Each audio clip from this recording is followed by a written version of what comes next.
हम लोग ज्योमेट्री का जो अगला पर्सन, वहीं से हम लोग शुरू करके आगे बढ़ते रहेंगे।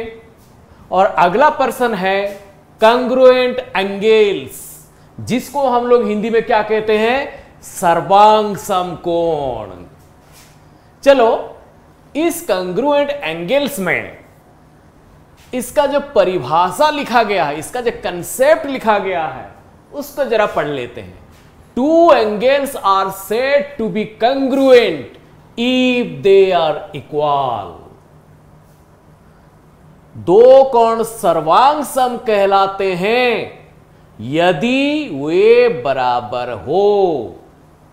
समझ में आ गया? दो कोण को हम सर्वांग सम या कंग्रुएंट कब कहेंगे ना, जब दो कोण इक्वल हो जाएंगे। देखिए, मैं आप लोगों के सामने यहां एक कोण लिया, देखो यह देखो BAC, ये कोण लिया हूं, और दूसरा जो कोण लिया हूं मैं लिया हूं FEG। ठीक है, दूसरा कोण लिया हूं FEG। अभी सवाल उठता है, ये जो A कोण, यहीं पर जो कोण है A कोण, और यहां जो E कोण, ये जो कोण है BAC कोण और FEG कोण। मेरी बात समझ में आ गया? ये दो कोण को हम सर्वांग समकोण कब कहेंगे ना, जब ये देखो BAC कोण और FEG कोण दोनों बराबर हो जाएंगे। देखिए, मैं लिखा हूं ऐसे, BAC कोण FEG कोण, जब ये दोनों इक्वल हो जाएंगे, ये दोनों कोण जब इक्वल हो जाएंगे, इन दोनों कोण को कहेंगे कि दे आर कंग्रुएंट, वे दोनों कोण सर्वांग सम है। क्लियर हो गया? और जब सर्वांग सम भी हो जाते हैं, उनका परिमाप भी बराबर हो जाता है। परिमाप को ऐसे लिखा जाता है, ये मैं पहले क्लास में बता चुका हूं। देखो, BAC कोण का परिमाप FEG कोण का परिमाप के साथ इक्वल हो जाएगा। क्लियर? चलिए नेक्स्ट, एंगल मेजर एक्सियम, उसको हिंदी में कहते हैं कोण माप अक्ष या कोण माप सिद्धांत। चलिए, एक एक पॉइंट को हम पढ़ते हैं और एक एक पॉइंट को पढ़ने के बाद उस पर चर्चा भी करेंगे। Every angle has a measure and it is called an angle measure. यानी प्रत्येक कोण का एक माप होता है और इसे कोण माप कहते हैं। समझ में आ गया? कोई भी कोण देखो, मान के चलो ये जो कोण लिए हैं, ये जो कोण लिए हैं BAC कोण, जैसे मैं लिखा हूं x डिग्री लिखा हूं, तो प्रत्येक कोण, ये जो कोण, इस कोण का एक माप होता है। समझ में आ गया? प्रत्येक कोण का एक माप होता है और इसे कोण माप कहते हैं, यानी एंगल मेजर। इसको क्या कहते हैं? Angle measure. Clear? Second point पढ़ेंगे, The unit of an angle measure is called a degree. कोण माप की इकाई को डिग्री कहा जाता है। जैसे कि देखो, ये जो कोण माप है, ठीक है, इसका इकाई को क्या कहते हैं? डिग्री। जैसे कि मान के चलो, ये कोण मान के चलो 30 डिग्री का होगा, 30, तो डिग्री कहां लिखेंगे? उसका ऊपर। इसी को कहते हैं डिग्री, यानी इसी को कहते हैं कोण माप, यानी एंगल मेजर का यूनिट या इकाई कहते हैं। क्लियर? इसी को कहते हैं डिग्री, याद रखिए। तीसरा point, the measure of an angle in degree is a real number lying between 0 and 360 degree. यानी डिग्री में कोणों की माप 0 और 360 डिग्री के बीच स्थित एक वास्तविक संख्या है। चलिए, मैं उसको और भी एग्जाम्पल के साथ बता देता हूं। देखिए, the measure of an angle in degree is real number lying between 0 and 360 degree. मैं यहीं पे लिख रहा हूं 0 डिग्री, 1 डिग्री, 2 डिग्री, 3 डिग्री, ऐसा करते हुए चला गया 360 डिग्री। ठीक है, मान के चलिए ये जो 30 डिग्री हम लोग चुने हैं, ये 30 डिग्री, ये 30 डिग्री को देखिए, 30 डिग्री इसी के अंदर है कि नहीं? इसी के अंदर है। और इसी के अंदर जितना भी डिग्री है, जितने भी यानी एंगल मेजर है या कोण माप है, वो सारे एक वास्तविक संख्या है। समझ में आ गया? और ये जो 30 डिग्री हम चुने हैं, ये भी एक वास्तविक संख्या है। और ये किसके अंदर है? ये 0 से 360 डिग्री के अंदर जितने भी वास्तविक संख्या है, उसी में एक है। क्लियर? चलिए, fourth point, if the measure of the angle BAC is x degree. ये देखिए BAC, यदि कोण का माप यानी BAC कोण का माप x डिग्री हो, देखो BAC कोण का माप x डिग्री हो, तो हम इसे इस प्रकार के निरूपित करेंगे, यानी इस प्रकार के लिखेंगे। चलिए मैं बता देता हूं। देखिए ये जो कोण है BAC, ये देखिए हम मतलब छोटा आकार में लिखें x डिग्री। मैं यहीं पे भी देखिए दोबारा ड्रॉ करके लिख देता हूं। ये ऐसा मैं लिखा हूं, ये BAC, ये जो कोण है मैं इसको ऐसा लिखा हूं, x डिग्री लिखा हूं, BAC कोण x डिग्री लिखा हूं। तो हम अगर इस कोण को, अगर if the measure of the angle is x degree, अगर ये जो BAC कोण का जो परिमाप अगर x डिग्री हो, तो उसको हम कैसे लिखेंगे ज्योमेट्रिकली? ना उसको हम ऐसा लिखेंगे, शॉर्टकट यहीं पे मैं लिख देता हूं, BAC कोण का परिमाप is equal to x degree. BAC कोण का परिमाप कितना है ना? x डिग्री, जो कि मैं ऐसे सेंटेंस में लिखवा दिया हूं। क्लियर? चलो next point, congruent angle measure axiom, यानी सर्वांगसम कोण माप सिद्धांत। To congruent angles have the same measure and conversely two angles of equal measure are congruent। उसको हिंदी में बताता हूं मैं।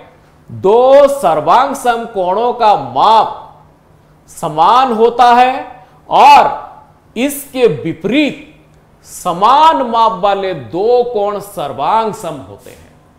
ठीक है, मैं इसको एग्जाम्पल के तहत बताता हूं, या यहां जो लिखा है उस हिसाब से मैं बता देता हूं।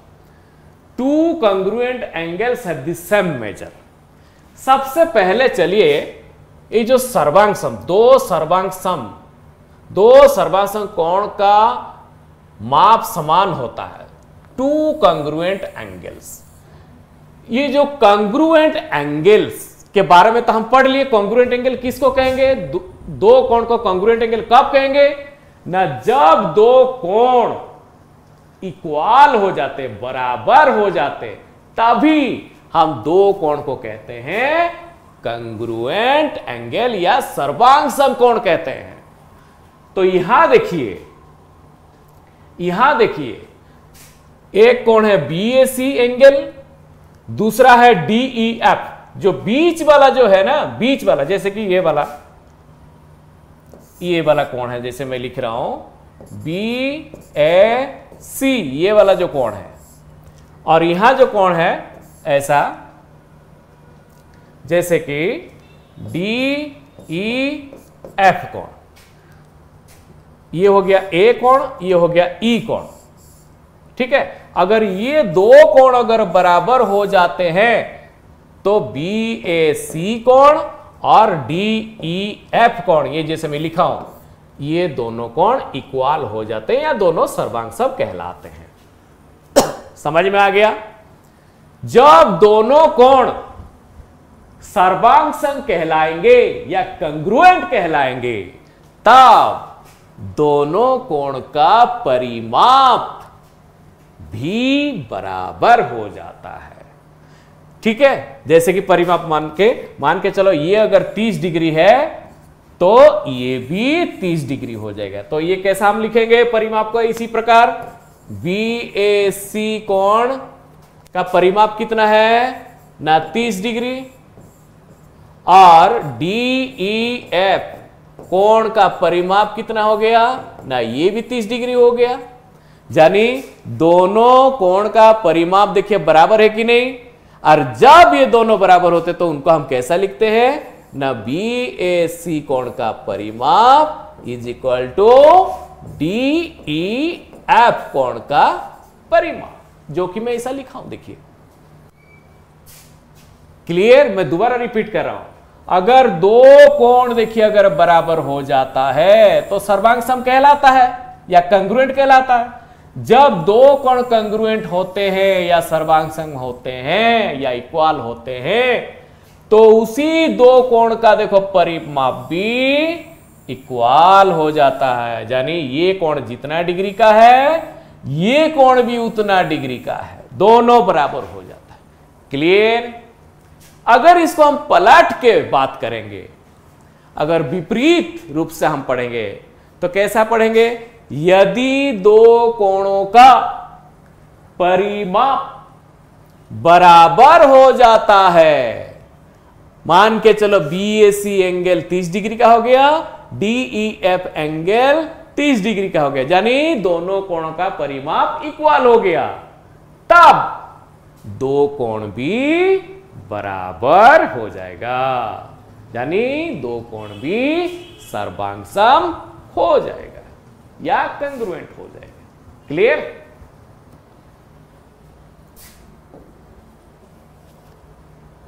नेक्स्ट, एंगल एडिशन एक्सियम, यानी कोण जोड़ अभिगृहित या सिद्धांत।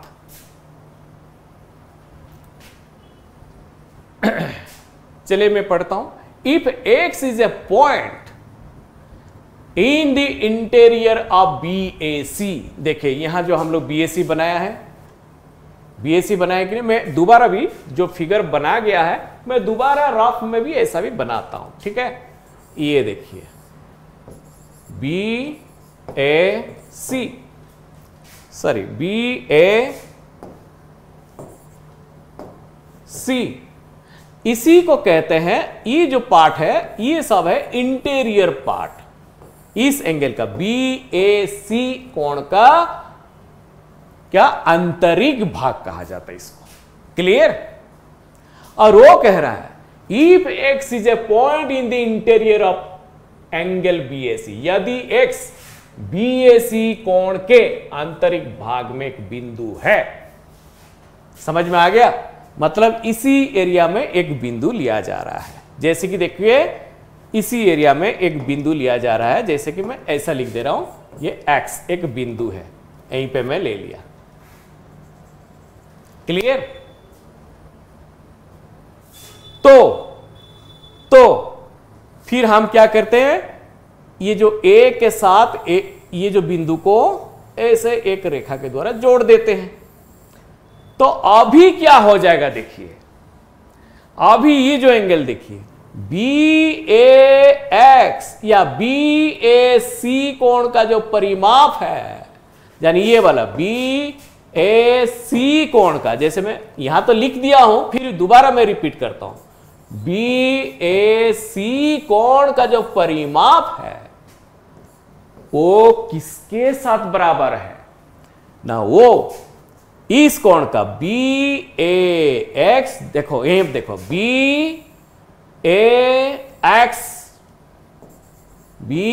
BAX कोण का परिमाप प्लस XAC, यहां देखिए XAC कोण का परिमाप का जोड़ के साथ बराबर है।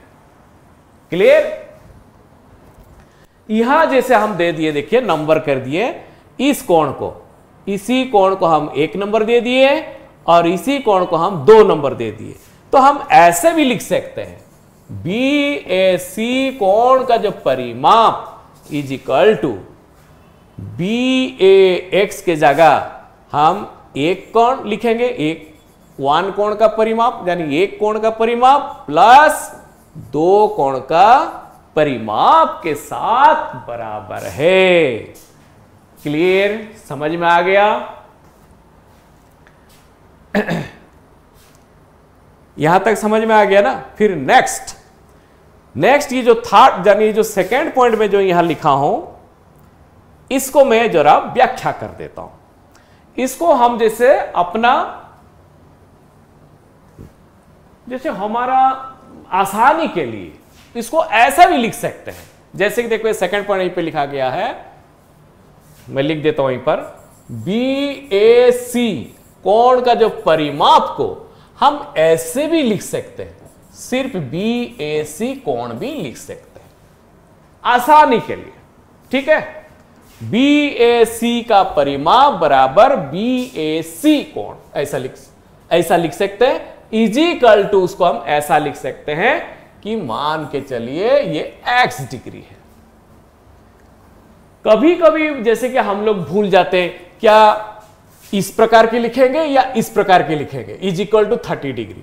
BAC कोण, जैसे BAC कोण 30 डिग्री, BAC कोण 30 डिग्री मैं एग्जांपल में बताता हूं। देखिए BAC कोण इज इक्वल टू BAC कोण का परिमाप इज इक्वल टू 30 डिग्री। ये भी ठीक, अगर हम ऐसा भी लिखेंगे BAC कोण बराबर 30 डिग्री, जैसे ये 30 डिग्री लिख दिए, इसका मतलब इस कोण का, BAC कोण का परिमाप को समझा रहा है। क्लियर?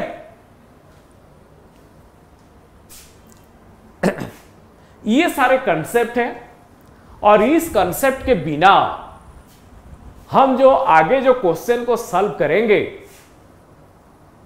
वो संभव नहीं हो पाएगा अगर इसको हम ढंग का पढ़ेंगे नहीं। इसीलिए सबसे पहले हम कंसेप्ट को अच्छी तरह क्लियर करेंगे, उसके बाद हम क्वेश्चन की ओर बढ़ेंगे और क्वेश्चन देखिए बहुत आसानी से फिर सॉल्व हो जाएगा। Next, types of angles. Right angle यानी कोणों के प्रकार, और आ गया समकोण। राइट एंगल मतलब समकोण है। An angle whose measure is 90 degree is called a right angle. जिस कोण का माप 90 डिग्री होता है उसे समकोण कहते हैं। देखिए यहां एक कोण बना हुआ है, ACB एक कोण बना हुआ है, और इसमें देखिए ये जो C कोण है, ये जो C कोण है, ये पूरी तरह 90 डिग्री में है कि नहीं। देखिए मैं दोबारा यहीं पर रफ में बना रहा हूं, ऐसा देखिए ACB वो कह रहा है an angle whose measure is equal to 90 degree is called right angle. जिस कोण का माप 90 डिग्री होता है उससे समकोण कहते हैं। और यहां देखिए ये जो C कोण कितने डिग्री का बराबर है ना, C कोण यहां 90 डिग्री का बराबर है। अगर ये 90 डिग्री हो गया तो इसी को कहते हैं समकोण या राइट एंगल। क्लियर? फिर चलते हैं एक्यूट एंगल की ओर। एक्यूट एंगल का हिंदी मतलब है न्यून कोण। चलिए इसका परिभाषा पढ़ते हैं। An angle whose measure is less than 90 degree is called an acute angle. जिस कोण का माप 90 डिग्री से कम हो उससे न्यून कोण कहते हैं। देखिए यहां तो मैं बनाया हूं, फिर भी मैं बनाता हूं। ये देखिए 90 डिग्री मतलब अगर ऐसा हम लोग सीधा करेंगे ये 90 डिग्री होता है। अगर ऐसा हम लोग सीधा करेंगे तो ये होगा 90 डिग्री। लेकिन अगर ऐसा अगर यहीं से खींचेंगे, क्या ये 90 डिग्री हो रहा है? क्या ये 90 डिग्री नहीं है, ये 90 डिग्री से छोटा पड़ेगा। ये तो 90 डिग्री बनेगा, लेकिन ये 90 डिग्री नहीं बनेगा, ये 90 डिग्री से कम पड़ेगा। ठीक है, तो न्यून कोण या एक्यूट एंगल किसको कहते हैं ना? जो कोण 90 डिग्री से कम है उसी को न्यून कोण या एक्यूट एंगल बोलते हैं। जैसे कि ये वाला जो कोण देखिए, ये वाला कोण 90 डिग्री नहीं है, 90 डिग्री से कम है। मान के चलो मैं इसको ले रहे हैं 70 डिग्री, तो ये 90 डिग्री से कम हो गया ना 70 डिग्री, तो ये एक्यूट एंगल या न्यून कोण में आता है। लेकिन ये नहीं आएगा, ये जो कोण ये वाला नहीं आएगा, ये 90 डिग्री कहलाएगा, लेकिन ये वाला है ये न्यून कोण कहलाएगा, ये जानी एक्यूट एंगल कहलाएगा। और ये कोण क्या कहलाएगा? ये कहलाएगा समकोण या राइट एंगल कहलाएगा। ठीक है, तो फिगर में आप लोग जो देख रहे हो ये क्या है? ये है न्यून कोण, यानी 90 डिग्री से कम है, या एक्यूट एंगल कहलाएगा। क्लियर? हमेशा आप लोग याद रखिए, एक्यूट एंगल या न्यून कोण का मतलब 90 डिग्री से कम। यहीं पे देखिए मैं लिख दिया हूं, 90 डिग्री से कम, 0 डिग्री से ज्यादा। यानी न्यून कोण जो है 90 और 0 के बीच में रहता है। ठीक है, इसको याद रख लीजिएगा।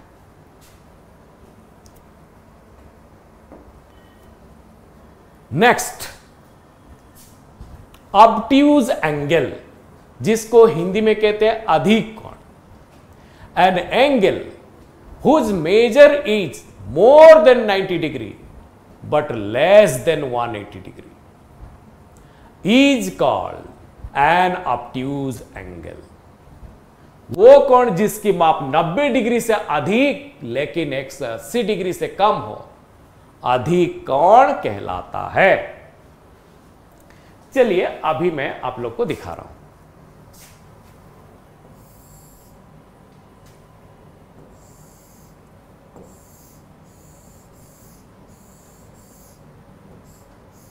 ये हो गया 90 डिग्री।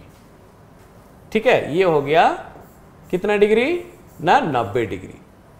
अगर हम पूरा ले लेंगे, ये जो पूरा लाइन है, पूरा लाइन यहां से यहां तक ऐसा, ये हो गया पूरा 180 डिग्री का हो गया। समझ में आ गया? ये हो गया 180 डिग्री का हो गया यहां। अभी इसको जरा मैं ठीक से लिख रहा हूं, ये हो गया 180 डिग्री का। अभी वो क्या कह रहा है? ऑब्ट्यूज एंगल या अधिक कोण किसको कहेंगे ना? 90 डिग्री से ज्यादा होना चाहिए और 180 डिग्री से कम होनी चाहिए, यानी 90 से 180 डिग्री के बीच में रहता है। कौन? अधिक कोण। तो हम अगर ऐसे यहां एंगल खींचेंगे, देखिए एंगल खींचेंगे ये वाला, तो ये देखिए ये जो एंगल, ये जो लाल कलर की जो मैं खींचा अभी, ये जो एंगल देखिए, ये अभी 90 डिग्री से ज्यादा है कि नहीं? ये एंगल 90 डिग्री से ज्यादा बना रहा है, लेकिन 180 डिग्री से कम है। क्लियर? इसीलिए इस एंगल को हम कहेंगे क्या ना? Obtuse angle. जैसे कि मान के चलो मैं अगर ये एंगल को दूंगा, ये 135 डिग्री का है। 135 डिग्री देखिए 90 से बड़ा लेकिन 180 से छोटा, इसलिए 135 डिग्री जो है वो अधिक कोण कहलाएगा या ऑब्ट्यूज एंगल कहलाएगा। Clear?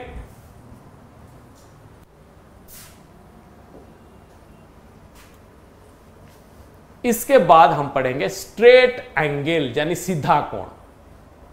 N angle whose measure is 180 degree is called a straight angle. जिस कोण की माप 180 डिग्री हो उसे सीधा कोण कहते हैं।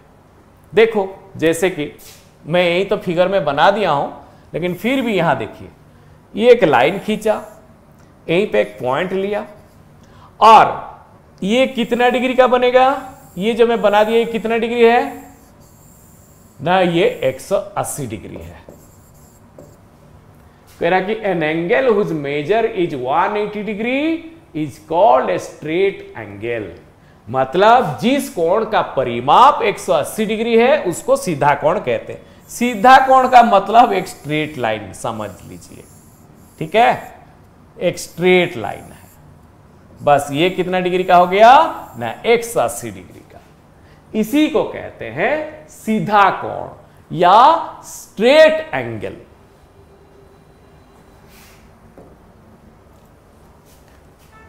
फिर पढ़ेंगे reflex angle. An angle whose measure is more than 180 degree is called as reflex angle।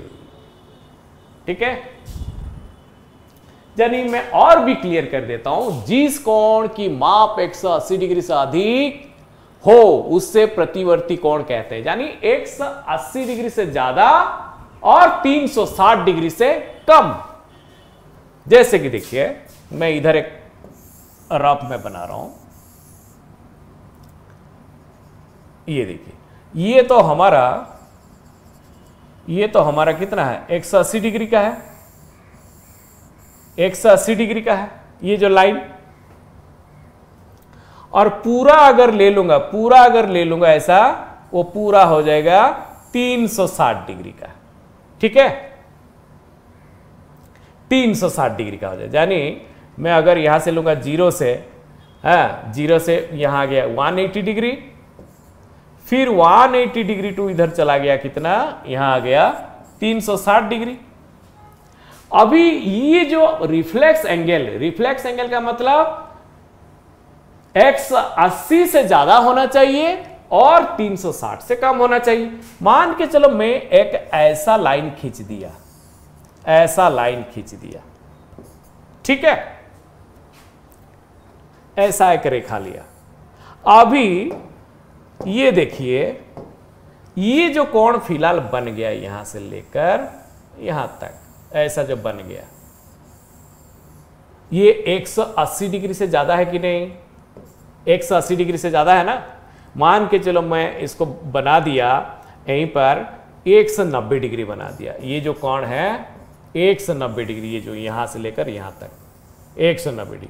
तो 190 डिग्री देखिए 180 से ज्यादा है लेकिन 360 से कम है, इसीलिए इसको क्या कहेंगे हम लोग ना? रिफ्लेक्स या प्रतिवर्ती कोण। ठीक है, यानी हमारा जो एंगल 360 डिग्री से छोटा होना चाहिए और 180 डिग्री से बड़ा होना चाहिए। ये थीटा, एंगल को मैं थीटा के रूप में लिखा। ठीक है, यानी थीटा जो है 360 डिग्री से कम और 180 डिग्री से ज्यादा, यानी 180 और 360 के बीच में रहना चाहिए। अगर ये एंगल 180 और 360 के बीच में रह गया तो इस एंगल को हम कहेंगे रिफ्लेक्स एंगल या प्रतिवर्ती कोण कहेंगे। क्लियर?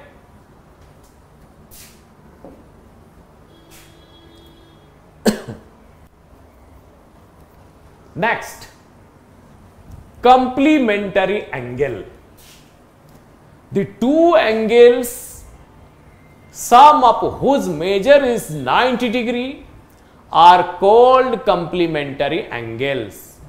यानी पूरक कोण, यानी वे दो कोण जिनकी मापों का योग 90 डिग्री होता है, पूरक कोण कहलाता है। देखिए इस फिगर में, देखिए एक हो गया BAX, ये एक एंगल हो गया, और दूसरा हो गया CAX। ठीक है, मैं ऐसा रिपीट कर रहा हूं, BAX ये एक एंगल हो गया और दूसरा एंगल हो गया CAX, ये एक एंगल हो गया। ठीक है, और ये दो कोण को, एक हो गया BAX जिसको हम x डिग्री यानी इस कोण के द्वारा सूचित किए हैं, x डिग्री के द्वारा सूचित किए हैं, और CAX जिसको हम y डिग्री के द्वारा सूचित किए हैं। ये दो कोण को हम कंप्लीमेंट्री एंगल्स कब कहेंगे? जब दोनों का समेशन, दोनों का योग, दोनों का जोड़ 90 डिग्री के बराबर होगा। देखिए BAX कोण का परिमाप और CAX कोण का परिमाप मिलकर अगर 90 डिग्री हो गया, यानी ये कोण प्लस ये कोण, अगर ये दोनों मिलकर अगर 90 डिग्री हो गया, तब हम कहेंगे वे दो कोण कंप्लीमेंटरी या पूरक कोण है। उसको फिर हम ऐसा लिखें, क्योंकि BAX को हम x डिग्री लिए, CAX को हम y डिग्री लिए, तो ऐसा हम शॉर्टकट में लिख दिए x degree plus y degree is equal to 90 degree. यानी देखो BAX के जगह x डिग्री लिख दिया और CAX इस कोण के जगह y डिग्री लिख दिया। दोनों कोण का जोड़ अगर 90 डिग्री हो गया मिलकर, तब जाके ये जो BAX और CAX, यानी BAX और CAX, इन दोनों कोणों को हम क्या कहेंगे? ना पूरक कोण या complimentary angle. Clear? Next, supplementary angle या समपूरक कोण। The two angles, sum of whose measures is 180 degree, are called the supplementary angles. वे दो कोण जिनकी मापों का योग 180 डिग्री हो, समपूरक कोण कहलाते हैं।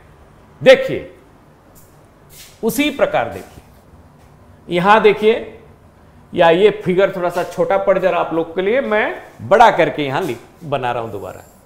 ये देखिए,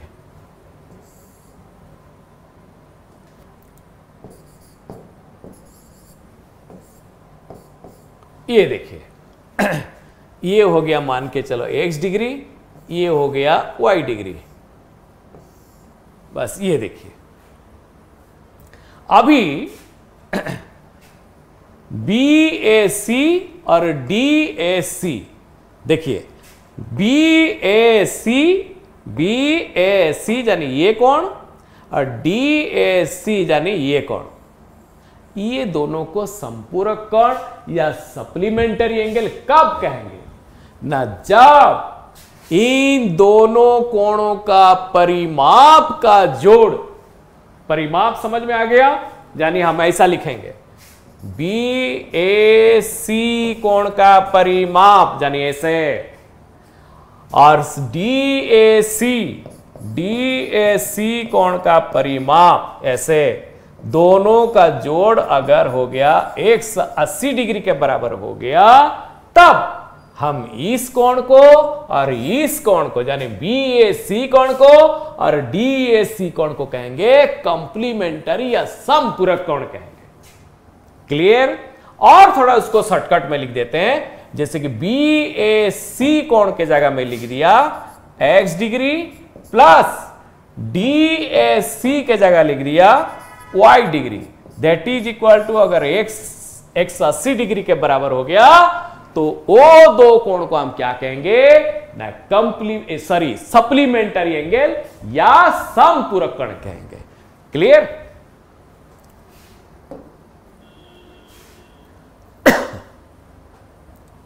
अभी बस इस टॉपिक का जो लास्ट कंसेप्ट यही है, इसके बाद फिर हम लोग क्वेश्चन की ओर चले जाएंगे। एंगल बाइसेक्टर यानी कोण समद्विभाजक।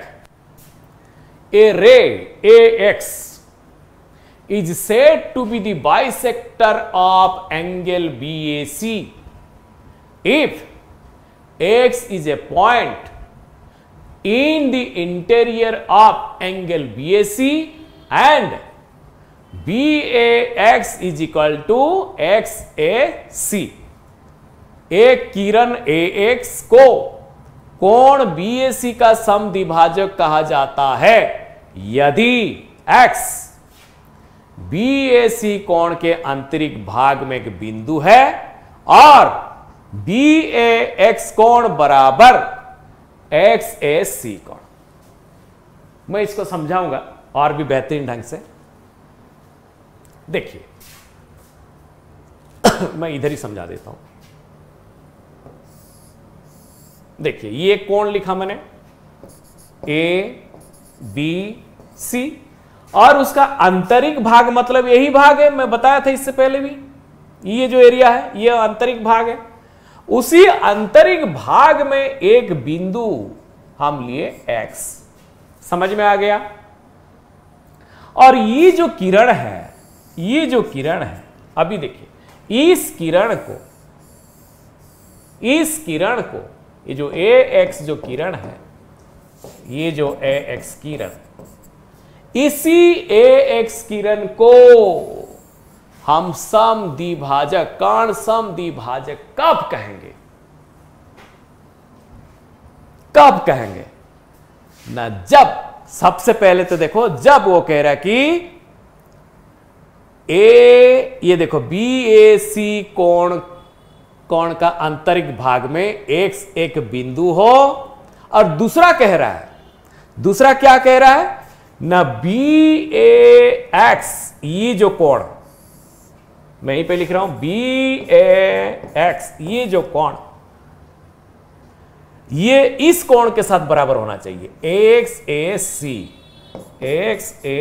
कोण के साथ बराबर होना चाहिए। अगर ये दो कोण, ये कोण और ये कोण, दोनों कोण अगर बराबर हो गया तब हम कहेंगे इसी किरण यानी AX को क्या कहेंगे ना, एंगल बाइसेक्टर यानी कोण समद्विभाजक कहेंगे। क्लियर हो गया? बस इतना याद रखिए, अगर ये कोण बराबर ये कोण हो गया तो इस रेखा को यानी इस किरण को हम कहेंगे एंगल बाइसेक्टर यानी कोण समद्विभाजक। क्लियर? बस आज इतना ही है। ये मतलब इस टॉपिक का जो कंसेप्ट लगभग खत्म हो चुका है और अगला क्लास हम डायरेक्ट क्वेश्चन से शुरू करेंगे। Thank you.